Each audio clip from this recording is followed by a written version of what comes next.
Hello guys, இன்னைக்கு vlog number 8. இன்னைக்கு காலையில் எழுந்து ஒரு டீ ஒன்று போட்டேன். அதுக்கப்புறமா வீட்டில் இன்னைக்கு சண்டே வர போச்சு. வீட்டில் சண்டேனாலே வேலை நிறைய இருக்கும். அது எங்கள் வீட்டில் சொல்லவே தேவையில்லை. அதனால் சண்டே எழுந்து மீன் தொட்டி க்ளீன் பண்ணணும் அப்படின்னு சொன்னாங்க. நான் மாதத்துக்கு ஒரு வாட்டி க்ளீன் பண்ணுறேன்.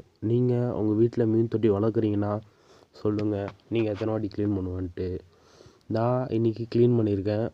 க்ளீன் பண்ணும்போது ஒரே அழுக்காக வந்துச்சு. ஃபுல் க்ளீனிங்கை முடிச்சுட்டு அதுக்கப்புறம் சாப்பிட்லான்னு பார்த்தா வீட்டு ஓட்டரில் அடிக்கணுன்னாங்க. அதெல்லாம் பண்ணி முடிச்சுட்டு இதை கழுவுறதுக்கே மணி 10 ஆகிடுச்சு. அதுக்கப்புறம் வீடெல்லாம் ஓட்டரெல்லாம் படிச்சுட்டு சாப்பிட்றதுக்கு மணி 11 நினச்சேன். கரெக்டாக நினச்ச மாதிரியே 11 ஆகிடுச்சு. நடுவில் சின்ன சின்ன கல்லாம் கிடச்சிது. அந்த கல்லாம் பேர்லாம் போட்டுருந்துச்சு. பார்த்துட்டு காலைல டிஃபனுக்கு மட்டன் பண்ணியிருந்தாங்க.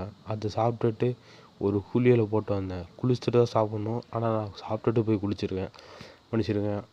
அதுக்கப்புறம் சாமி கும்பிட்டு விபூதி வச்சுட்டு பொறுமையாக பார்த்தேன் மீன் தொட்டி எப்படி இருக்குன்ட்டு. சூப்பராக இருந்துச்சு. நம்ம கழுவுனதுக்கு நல்ல ஒரு பலன் கிடச்சிருக்கு. அதான் நல்லா பார்த்தேன். நல்லா ஃபுல் க்ளீனாக இருக்குது. மீன்லாம் நல்லா ஜாலியாக குளிச்சிட்ருக்கு. அப்புறம் நான் அதுக்கு சின்னதாக ஃபுட்டு போட்டுட்டு அன்னியனால் முடிச்சுக்கிறேன்.